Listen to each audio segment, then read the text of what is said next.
premier antipoison naturel le plus utilisé, c'est l'essoc. Bien, le deuxième antipoison le plus efficace, l'huile rouge associée à la poudre de charbon. Si tu veux savoir quels sont les 4 antipoisons qui vont soit te sauver la vie ou celle de l'un de tes proches, alors je t'invite à regarder cette vidéo jusqu'à la fin. Parce que je suis sûr, à 150%, beaucoup de personnes seront sauvées ou beaucoup de personnes éviteront à certaines personnes d'être empoisonnées.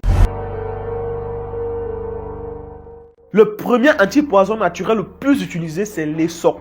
En fait, l'essoc est une écorce que vous retrouverez très généralement chez ces mamans-là qui vendent les plantes ou les produits naturels dans les marchés. Donc, vous allez vous dire que vous voulez l'écorce essoc. Alors, c'est très souvent conseillé de marcher avec un petit bout sur vous. Lorsque vous sentez que vous allez dans un endroit que vous ne connaissez pas, les gens en qui vous n'avez pas confiance, il est très généralement conseillé d'en consommer un petit bout. Comme ça, vous allez vous rendre compte que même quand vous consommez, en fait, l'essoc permet de ralentir l'action du poison. Je reprécise bien.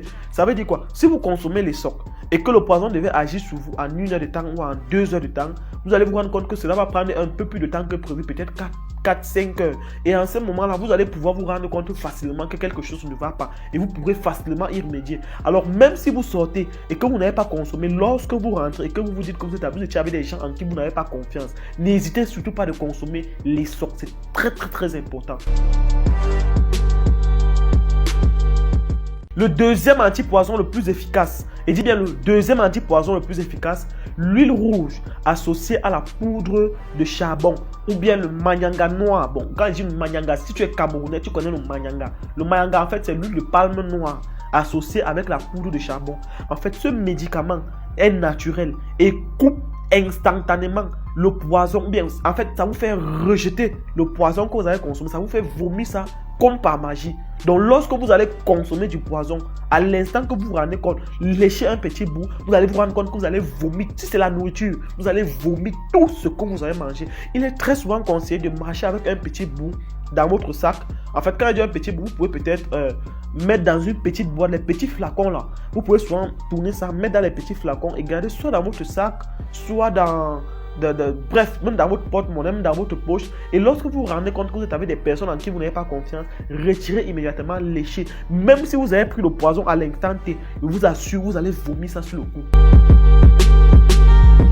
Le troisième antipoison qui est très souvent utilisé pour lutter contre les morsures de serpents ou contre les poisons à base de venin, c'est le cérumen. En fait, le cérumen est très souvent l'huile là. Cette huile que vous verrez souvent dans les oreilles. Quand vous nettoyez les oreilles, il y a souvent une huile qui sort là et c'est gluante comme ça. En fait, c'est ça qu'on appelle le cérumen. Vous vous demandez souvent que ces personnes qui partent en brousse, peut-être pêcher, en brousse par exemple, chasser, elles font comment? Nos grands-parents qui partaient en brousse chasser faisaient comment? Si est-ce que le serpent ne les piquait pas? Eh oui, les serpents les piquaient. En fait, quand le serpent piquait à l'instant T, il retirait le cérumen là, il l'injectait sur la place où le serpent a mordu pour que ça empêche la circulation du venin. Alors, c'est le même procédé. Lorsque vous vous rendez compte que vous êtes à faire empoisonné et que vous avez consommé un bout d'essoc et que ça n'est pas allé, vous avez consommé par exemple le charbon mélangé avec l'huile rouge et que ça ne va toujours pas, retirez directement le cérumen, vous consommez, même s'il faut que vous retirez dans l'oreille de votre voisin, de votre ami, votre soeur, retirez autant que vous pouvez et consommez. Je vous assure que vous verrez les effets sur l'instant. Et le quatrième et dernier antipoison utilisé mais que beaucoup de personnes ne connaissent pas, bref qui n'est pas totalement répandu, c'est les feuilles de waterleaf. Je reprécise bien. Le waterleaf est un légume. En fait, c'est un légume. Donc, pour ceux qui sont habitués, bref, si tu es camerounais, tu connais ça. Alors, si tu te rends compte que tu veux partir quelque part et que tu n'es pas sûr des gens avec qui tu marches, mon là, prends une feuille de waterleaf, mange ça à la maison, prends même 2, même 3, même 4. Mange ça d'abord. Tu avales, tu restes avec. Parce que quand le poison va arriver chez toi, ça va évacuer ce poison sous forme de sel. Tu vas te rendre compte que tu as envie directement de déféquer. Je dis bien, tu as envie directement de déféquer.